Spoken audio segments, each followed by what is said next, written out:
3 de diciembre de 1998, 9 de la noche. Institución Correccional de Broad River, en Columbia, Carolina del Sur. 2 hombres, cada uno en una celda distinta, separados por muros de concreto, puertas de acero y el protocolo del Estado, pero unidos por el mismo apellido, el mismo pasado. Eran hermanos. Joshua D. Gleaton y Larry Gilbert.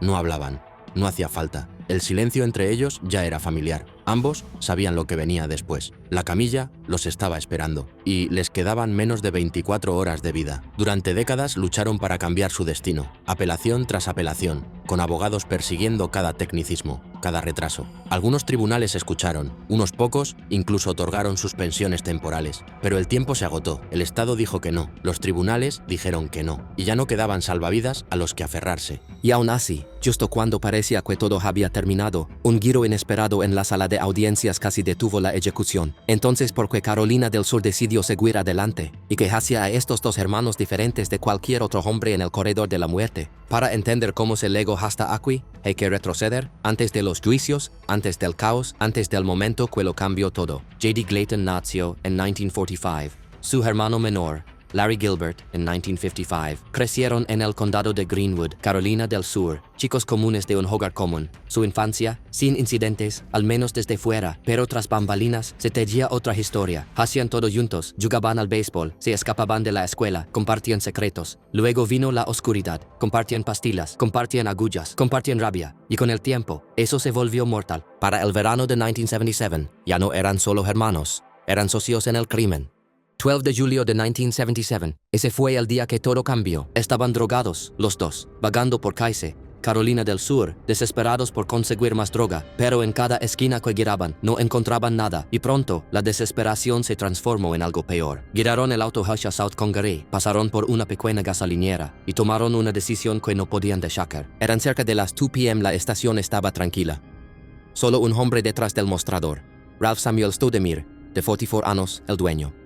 J.D. Gleaton entró primero, tranquilo, serio, fingiendo pedir una cajetilla de tabaco. Stoudemire se giró para buscarlas. Fue entonces cuando J.D. sacó el arma de casa. Exigió el dinero. Stoudemire se resistió. Lo que siguió fue un caos. J.D. lo golpeó una y otra vez, en las muñecas, el pecho, el abdomen. Pero no terminó allí. Segundos después, Larry Gilbert irrumpió. Esta vez, con un arma de fuego. La levantó, disparó, y Stoudemire cayó. Sangre por todas partes. Luego huyeron. Agarraron una cartera que la esposa de la víctima había dejado y se alejaron a toda velocidad. Pero no fue la huida limpia que habían imaginado, porque lo que no sabían era que la justicia ya había comenzado a moverse. El sol apenas había salido sobre el condado de Lexington cuando la policía llegó a la puerta. Era 13 de julio de 1977, solo un día después del crimen en la gasolinera. Pero la ley ya tenía sospechosos. No había tardado.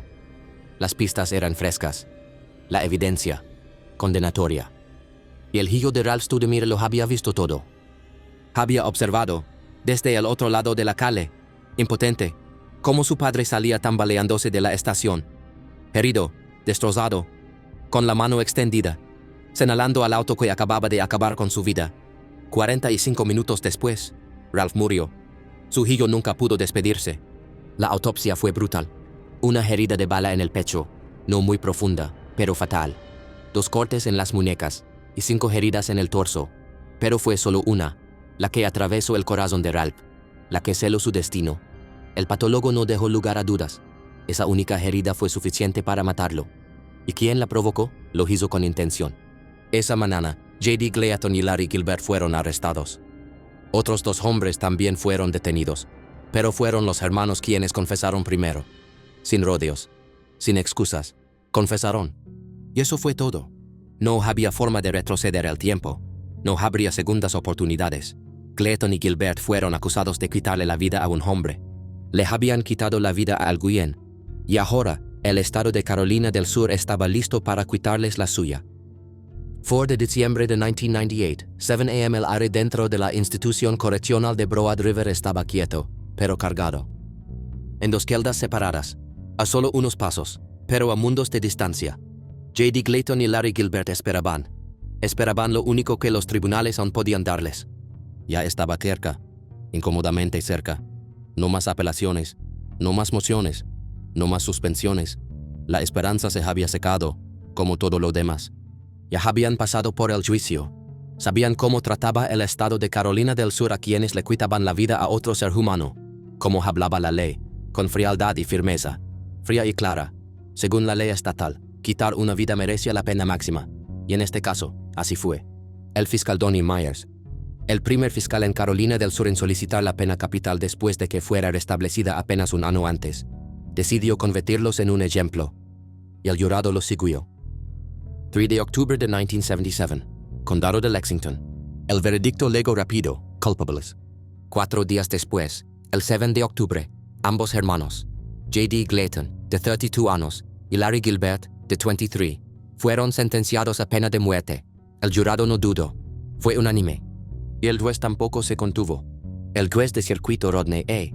Peoples no solo les impuso la pena máxima, sino también 25 años adicionales a cada uno por robo a mano armada, y fue claro, no esperarían eternamente. La ejecución de Glayton fue programada para el 12 de diciembre, la de Gilbert para el 16 de diciembre. J.D. Glayton y Larry Gilbert no eran solo nombres en un expediente. Para fines de los años 70, se habían convertido en símbolos de una nueva era.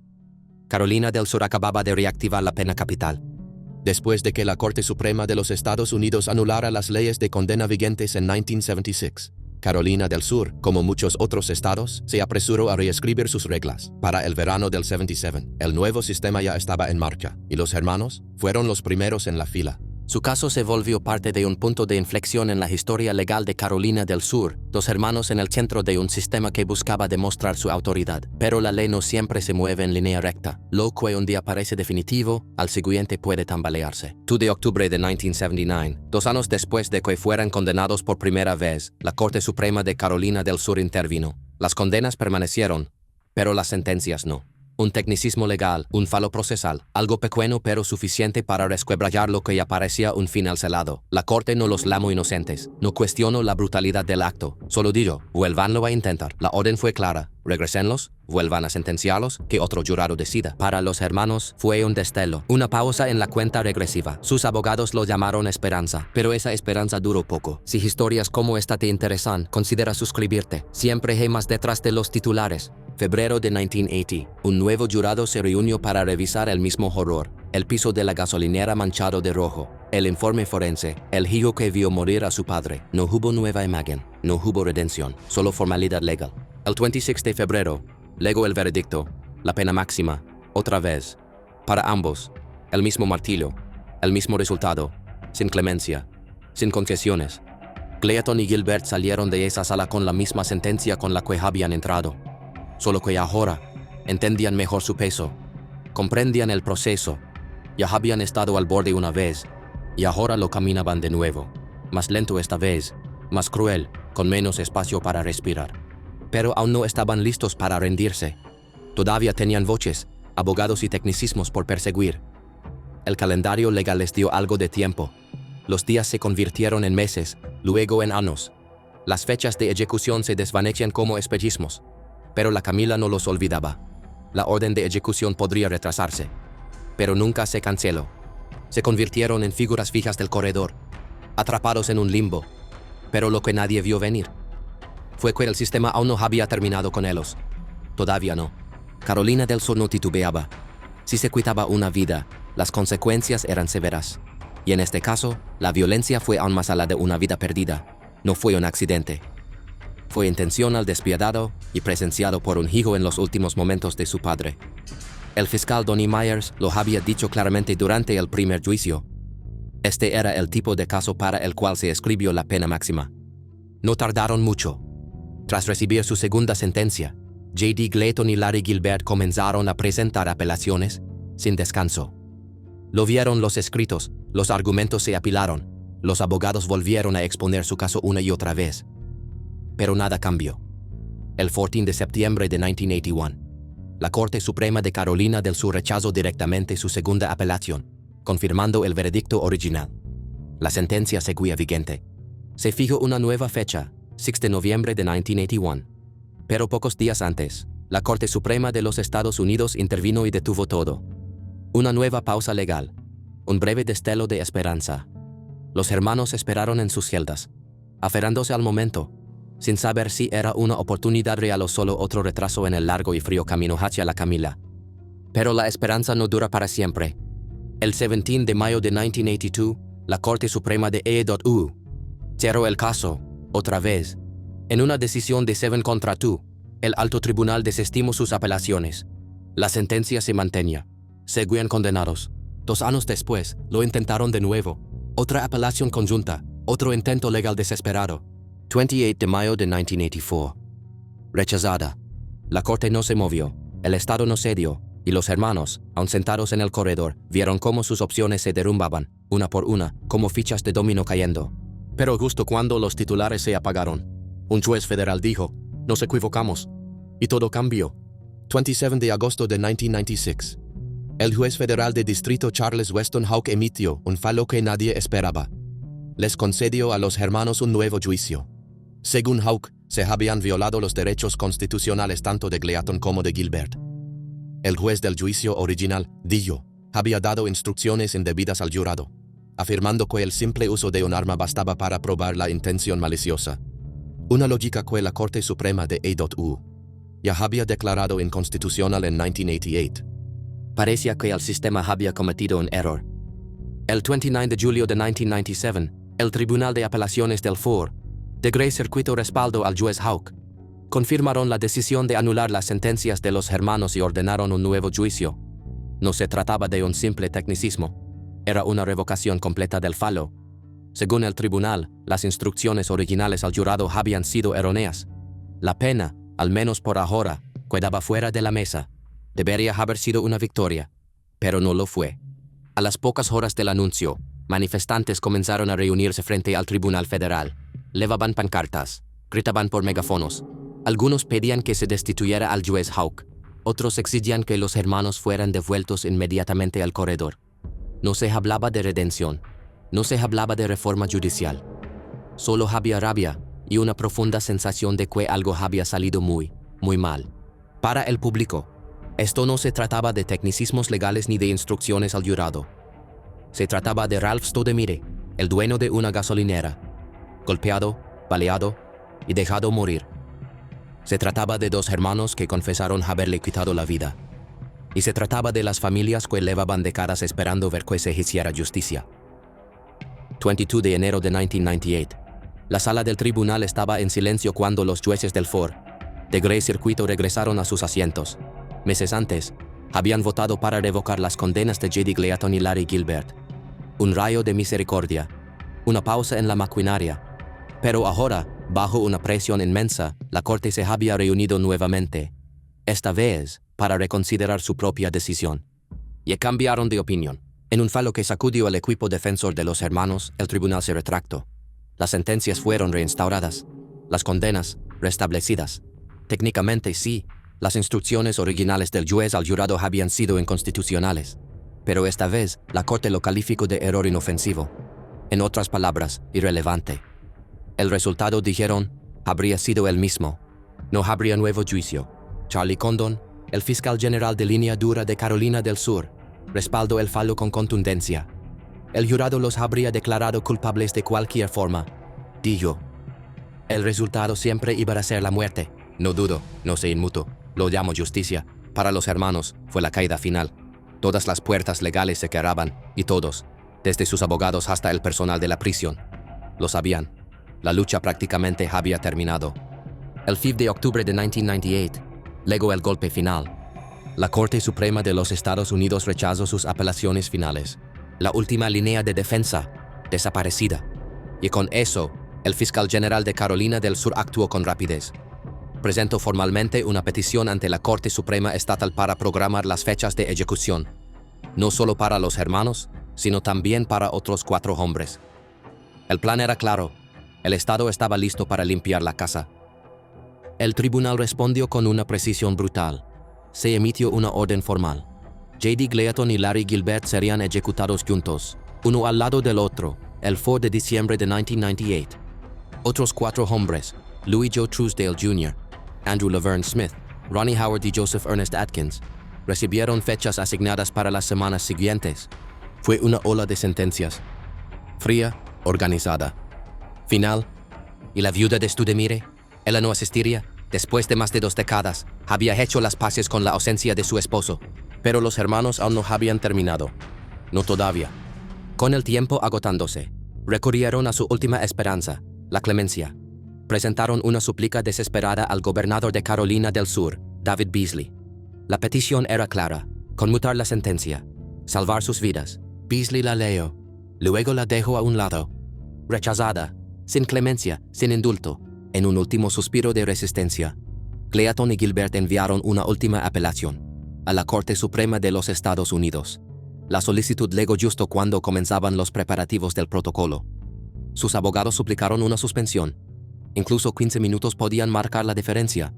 Y consiguieron exactamente eso. 15 minutos. La Corte revisó. Los jueces votaron. Y luego, en una decisión de 7-2, negaron la solicitud. No habría más recursos. No más audiencias.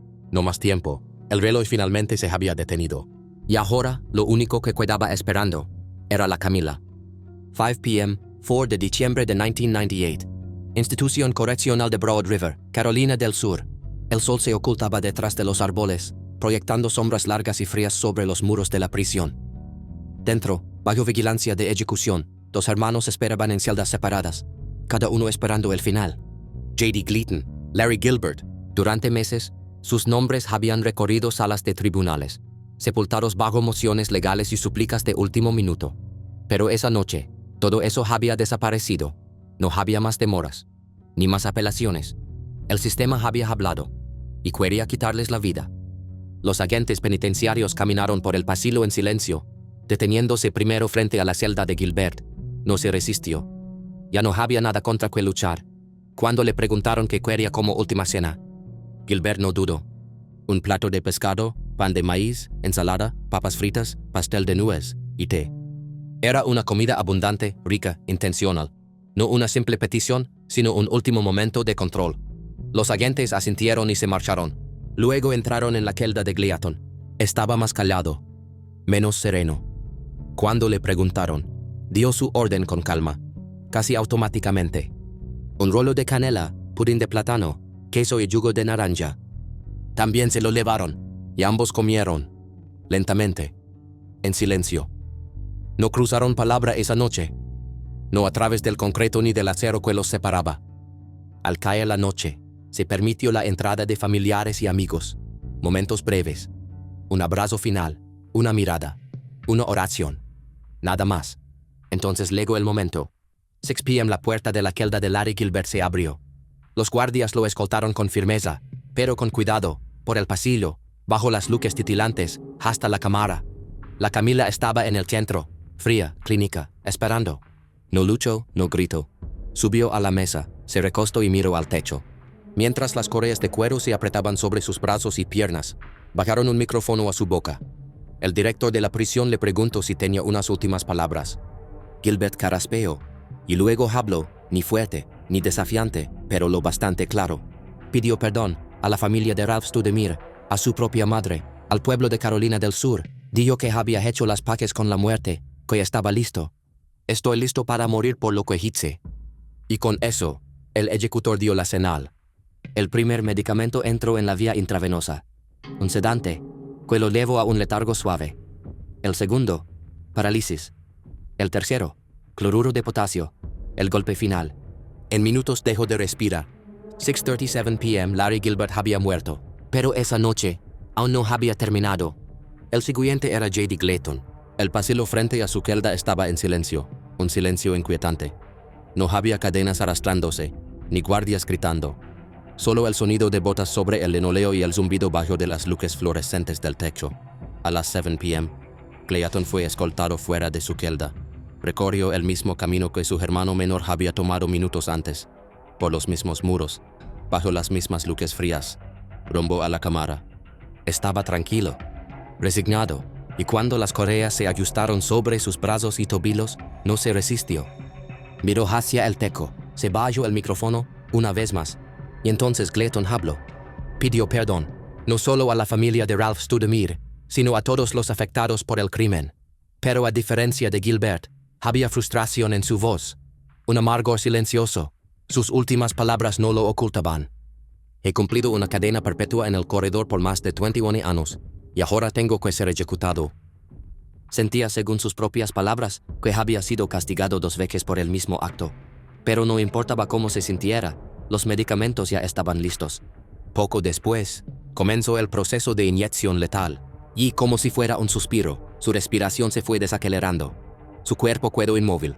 Minutos más tarde, a las 7:16 p.m., exhaló su último aliento. 2 hermanos, una sentencia, una última noche. Pero dentro de los muros de la prisión, no todos estaban observando. Betty Slusher, la viuda de Ralph Stoudemire, se negó a presenciar los últimos momentos de los hermanos. En su lugar, permaneció afuera, rodeada de simpatizantes, levando un lazo dorado en honor a su difunto esposo. Sin embargo, sus 2 hijos sí estuvieron presentes, de pie en silencio, dentro de la sala de testigos, mientras se cumplía la justicia. En las horas previas a las ejecuciones, miembros de Amnistía Internacional organizaron una vigilia frente a las puertas de la prisión, con velas y pancartas, suplicando contra lo que vean como una injusticia autorizada por el Estado. Pero para la familia Stoudemire, la noche trajo una mezcla complicada de cierre y duelo. Habían perdonado a los hombres mucho tiempo atrás. Ese perdón no borró el dolor, pero sí transformó la carga. Su madre, Betty Slusher, convirtió su dolor en propósito. En los años posteriores a la pérdida de Ralph, se volvió una incansable defensora. Asistía a audiencias, exigía justicia legal y se aseguraba de que nadie olvidara su nombre. Su familia decía que ella se veía a sí misma como la voz de Ralph, y durante 2 décadas nunca dejó de hablar. Falleció en silencio en 2016, a los 82 años. J.D. Clayton y Larry Gilbert se convirtieron en los prisioneros que más tiempo pasaron en el corredor de la muerte en Carolina del Sur. 21 años, 1 mes y 27 días. Según Richard Dieter, director del Death Penalty Information Center, su caso marcó un hecho inusual en la historia de I.U. 2 hermanos, sentenciados juntos, ejecutados la misma noche. Sigue siendo la única ejecución doble que Carolina del Sur ha llevado a cabo en toda su historia. Al final fueron el 17º y 18º hombre en enfrentar la sentencia más dura del estado desde que se reanudaron las ejecuciones en 1985. Para el sistema fue otro caso cerrado, pero para quienes lo vivieron, nunca fue solo un proceso legal. Fue dolor, memoria y justicia en toda su brutalidad final.